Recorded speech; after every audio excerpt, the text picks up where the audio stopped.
At the last election, voters saw coalition signs at polling booths that read, and I quote, "Liberals will match Labor's school funding dollar for dollar." So when will the Prime Minister sign up to Labor's Your Child, Our Future plan, which will ensure that every Australian child gets the best quality education, no matter where they live?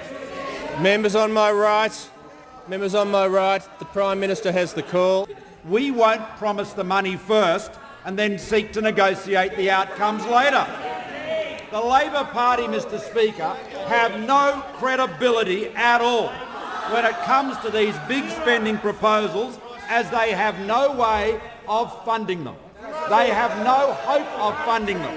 Will the Prime Minister live up to this promise and restore the $30 billion in school funding that he's already cut and match Labor's investment for Your Child, Our Future schools plan dollar for dollar? I can tell you right now that we not only matched Labor's funding for schools for the 4 years of the funding agreement, we exceeded it, Mr. Speaker. My question to the Prime Minister refers to his claim a few moments ago that the $70 billion in savings identified and announced by Labor is, and I quote, modest and small.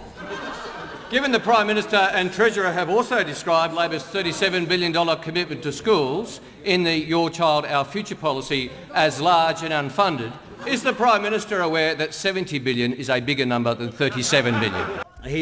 His technique of verballing, I'm afraid to say, is not particularly effective. The claimed $70 billion in savings is a nonsense, and the honourable member knows that. The savings that the honourable member's party has announced do not result in $70 billion in savings, not by any measure.